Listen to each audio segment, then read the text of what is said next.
everyone, it's April Rose and I am here today making a savory focaccia bread. So today what I have is lots of ingredients, and so bear with me. For just the focaccia bread, I have 500 milliliters of flour, 360 milliliters of coolish water. The water is right now about 90 degrees. I have 140 milliliters of olive oil, 10 grams of active dry yeast, 10 grams of kosher salt, and then I have a tablespoon of this everything but the pizza seasoning by Pampered Chef.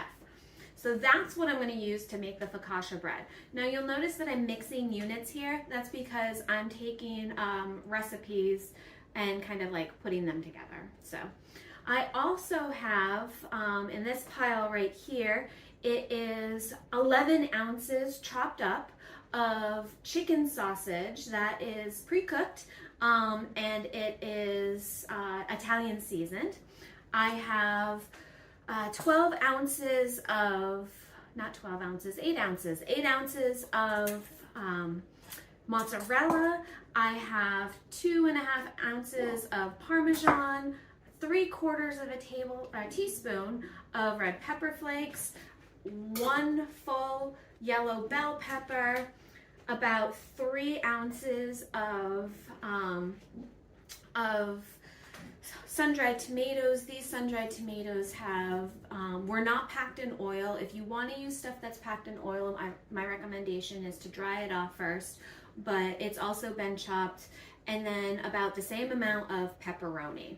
So I am going to make my focaccia bread, and then when I make my focaccia bread, I'm going to stuff it full of all these lovely tasting ingredients. So to start out, I'm going to take my spritzer, and I have this, it's about a 5.5 liter bread thing. I'm just going to spray the inside of this. That way, it just makes it easier for when I'm going to turn out my bread.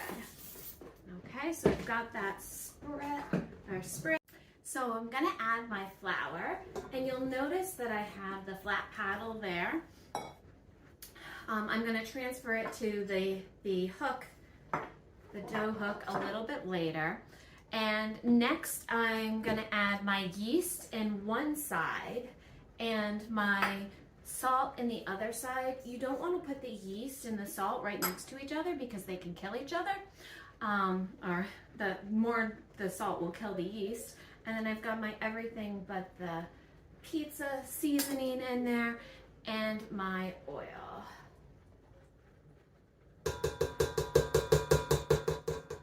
Okay. So I'm going to turn that on mix.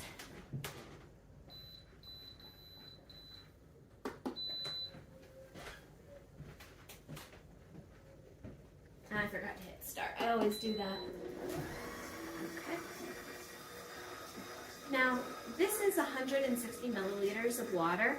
You don't need to use all the water, and in fact, you might end up having to use all the water. You might have to end up using more, using less. This is just a guideline, and I'm just going to very slowly add this. Focaccia is a type of bread that's a little bit wetter in dough than a normal bread, so I want to make sure that this is damp, that this is moist, but that I'm not adding so much as to make it like soggy.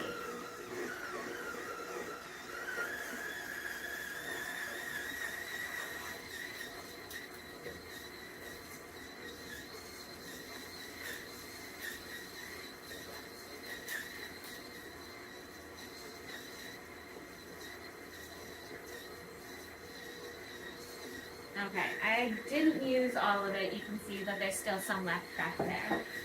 Okay, so I want to show you what that looks like. You can see that it's definitely still moist. None of the flour has, or all the flour has come off the sides. And now I'm going to replace this with my dough hook.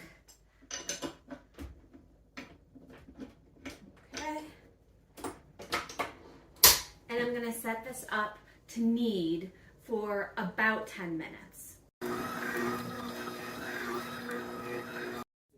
So I wanna show you, it's been 10 minutes now, and this dough is so nice and elastic. Look at how great that dough is. Okay, so I'm gonna take this dough and I'm gonna put it into my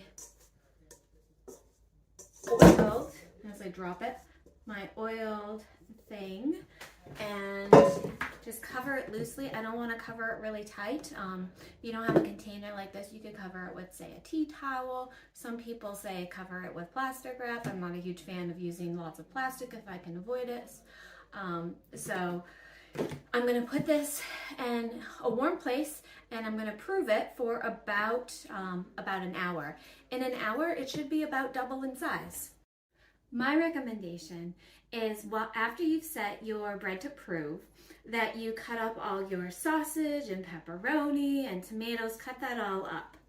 So I have already gone ahead and done that, of course, and I'm going to mix all of my peppers, all of my mozzarella cheese, all of my Italian chicken sausage, all of my pepperoni, about half of my tomatoes, and about half of my my Parmesan cheese, and my red pepper flakes. And you're gonna mix that all up. I'm just gonna do it with my hands. Don't worry, they're clean. And then this is just gonna set aside for once the bread is done proving. Give you an idea. Look at how yummy that is. That's just a great mix. So my dough has now doubled in size, and if you look at this, you can see that that's about halfway full, which is awesome how well that worked out. I'm just gonna set that aside.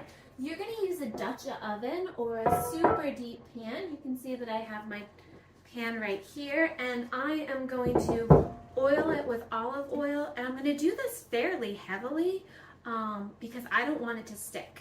And I have not used this pan very frequently, so when you've got cast iron that hasn't been used a lot, it is seasoned, but it's not as well seasoned as something that you use all the time. So I'm just taking my oil, and again, this is olive oil, and I'm just rubbing it in. And you can rub it in with your hand if you want to. You can use a paper towel. I have these, they're not paper towels, they're out of flannel that I made just to try to reduce my consumables. Okay, so that is now there. Let me put that off to the side. I am going to take my focaccia dough, and I am going to put it onto my tabletop. My top has been oiled already, and again, I just used some olive oil.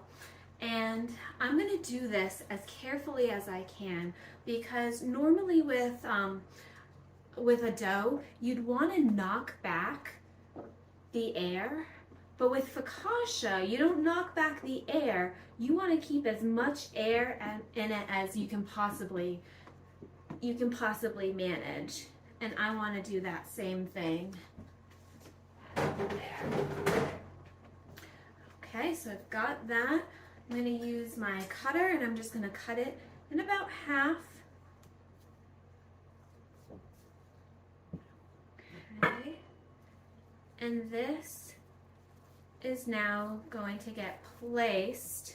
I'm just going to pull it out a little bit. And again, I'm going to do this as gently as I can. I don't want to give it a good squeeze because I want to leave in as much air as possible. And I am going to line the bottom of my pan with my focaccia bread. So to give you an idea of what that looks like right there. My filling is now going to go in. And I probably have way too much filling for what I have here, but I'm just going to put it in, and I am going to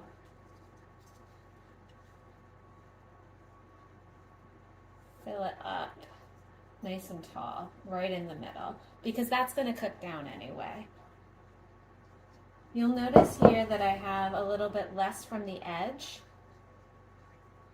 Okay. Maybe about 3/4 of an inch to an inch. And I'm going to take my other piece of focaccia. And again, just pull this out. And it's going to go right on top. So now I'll place the cover on and let this proof for about another half hour. So let's remove this cover. And there you go. Look at how much that has risen. It's looking good. It pushes back a little bit, which is nice. So I'm going to cover this right back up, and it is going to go in the oven. So again, the oven has been preheated for 350 degrees. Into the oven it goes.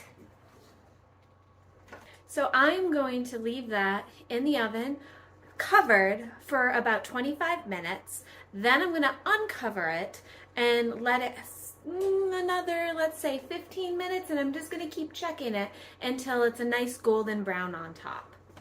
Look at that. Oh my gosh, does that smell good? That's beautiful. All right, in it goes, and I'll just put another 15 on and see how it goes. So I had this in here a little bit longer. Looks like I've burnt those tomatoes a little bit. They look more like olives now, but the rest of it looks golden brown and lovely. Okay, here we go. Let's get this out.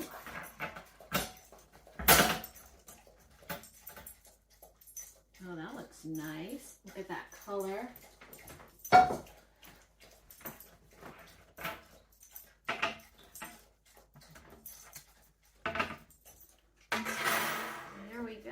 Have to cut into that baby.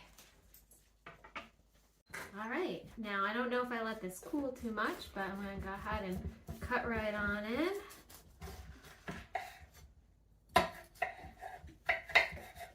Ooh, that looks good. I'm going to show you from there.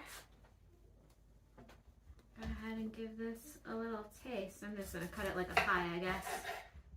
All right.